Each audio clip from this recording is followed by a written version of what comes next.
সবাই কেমন আছো? আজকে আমি মজাদার বাঁধাকপি ফ্রাই করবো। দেখো মজাদার বাঁধাকপি,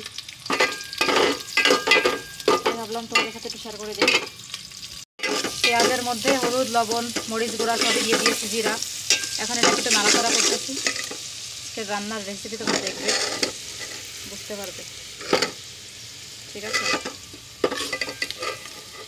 বাঁধাকপি ফ্রাই হবে আজকে, বাঁধাকপি ফ্রাই। এই দেখো মজাদার সবজি ফ্রাই। তোমাদের কাছে কেমন লাগবে জানিতে কিন্তু ভুলো না। আর এই মজাদার সবজি ফ্রাইটা আমার বরের ভীষণ পছন্দের, তাই তোমাদের একটু শেয়ার করতেছিলাম। তোমার সাথে কথা বলতে এলাম জাস্ট, আর কিছু না। যখন আমি কোনো কাজ করি তখন আমি তোমাদের সাথে একটু শেয়ার করে নিই। যেহেতু কথা বলার লোক থাকে না বাসায়, এখনও পানি ইউজ করিনি। তেল দিয়ে এটাকে মশলাপাতি দিয়ে এটাকে কষাচ্ছি। এলাম কষানো হয়ে গেলে পরে একটু পানি দেবো, তারপরে বাঁধাকপিগুলো দিয়ে দিব। দেখো কত সুন্দর না বাঁধাকপিগুলো, একদম টকটকে তাজা ফ্রেশ বাঁধাকপি বানাবো আজকে। সুন্দর না? দেখো তো তোমরা, আমার তো ভীষণ পছন্দের বাঁধাকপি, মানে আমার ভীষণ পছন্দের। জানি না তোদের কেমন লাগে, আমার ভীষণ ভালো লাগে। এই দেখো এখন এই বাঁধাকপিগুলো দিয়ে দিই।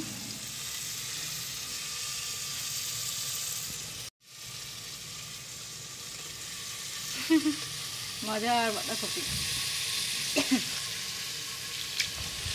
দেখেছো? আমি বাঁধাকপি সবজিটা এত বেশি পছন্দ করি, এত বেশি, তারপরে খুব ফেভারিট একটা সবজি।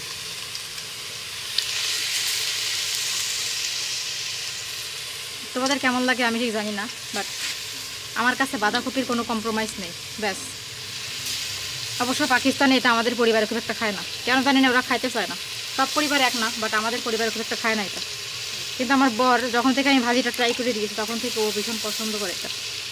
ওর কাছে মনে হয় যে বাঁধাকপিটা অনেক মজা। এখন আগে খুব একটা খাইতো না, কিন্তু এখন আমি শিখাই দিচ্ছি। আমরা বাংলাদেশিরা তো বাঁধাকপি অনেক সুন্দর করে খাই, ভাজি করে। আমাদের তো এটা অনেক পছন্দ, বাট ওদের তো সব পরিবারে এক না, খায়, অনেক পরিবারে বেশি বেশি খায়, বাট আমাদের পরিবারে আমার শাশুড়ি মাতা এরা খুব একটা খায় না। বাট আমি যখন থেকে আসছি আমি একটুখানি দেখাই দিয়েছিলাম যে এইভাবে সবজিটা ভাজি করে, তো অনেক মজা। আমার শাশুড়ি আমার সত্যি কথা বলতে এটা ভাজি করে জানতেই না, কিন্তু এখন আমি দেখানোর পর অনেকটা শিখে গেছে এবং অনেকটা লাইকও করে এই বাঁধাকপিটা, ঠিক আছে? তবে আমার রান্নার ফাঁকে ফাঁকে একটা সবজি লাগে। এখানে দেখো মাংস রান্না করেছি, এখানে মাংস, আর এখানে হচ্ছে এখন বাঁধাকপিটা করতেছি। এদিকে আমার দেখো ভাতও হয়ে গেছে। আমি তো ভাত খাই, তোমাদেরকে জানিয়েছিলাম। আজকে আকাশটা দেখো কত সুন্দর, দেখছো? আকাশে মেঘটা দেখো দারুণ লাগতেছে কিন্তু। বাঁধাকপি ফ্রাই হচ্ছে আজকে, সাথে মাংস আছে গরুর, সাথে ভাত। ও ভাত খাবে না, বাকি সবই খাবে। আর আমার কি, আমি ভাতের সঙ্গে সবই খাবো, এই জন্য বানাইতে হয়। দুজনে দুই রকমের খাবার, অবশ্য ওর একরকম আমার একরকম। এই যে দুজন দুই কান্ট্রি মানুষ, খাবার তো ডিফারেন্স হবেই। বাট খাবার ডিফারেন্স হলে কি হবে, মনের মিলটা তো আছে না? মনের মিলটাই সব, খাবারের কোনো ব্যাপার না। যার যেটা পছন্দ আছে সেটাই খাবে সবার যে। আর যেহেতু সে ফরেনার কান্ট্রির মানুষ, বাংলাদেশের বাইরে মানেই ফরেন, তাই না? ফরেন কান্ট্রির মানুষ যেহেতু, তার তো বাংলাদেশি খাবার আসলে লাইক হবে না। ঠিক যেমন আমরা ভাত খাই, পাকিস্তানিরা আশ্চর্য হয় যে ভাত খাই কীভাবে, ঠিক আমরাও আশ্চর্য হয়ে এদের রুটি দেখে, রুটি খাই কীভাবে। আসলে প্রতিটা দেশের নিজস্ব খাবার রয়েছে। পাকিস্তান পাকিস্তানের মতো, বাংলাদেশ বাংলাদেশের মতো, সম্পূর্ণ ডিফারেন্স দুইটা কান্ট্রি, ঠিক আছে? কারোর সাথে কারো তুলনা চলে না, ব্যাপারটা হচ্ছে আমার। যাই হোক, বাঁধাকপি ফ্রাই করতে করতে তোমাদের সাথে বেশ কিছু আড্ডা হয়ে গেল আজ আবার। আমি জানি এটা বাংলাদেশি মানুষের খুব ফেভারিট একটা খাবার, তাই না? আমিও তো শিখেছি আমার মায়ের থেকে, আমাদের পরিবারে অনেক সুন্দর করে এটা। তবে এটার সঙ্গে চিংড়ি মাছটা দিলে ভালো হয়, বাট পাকিস্তানে চিংড়ি মাছটা পাবো কোথায়? এখানে তো চিংড়ি মাছ অলওয়েজ অ্যাভেলেবেল না।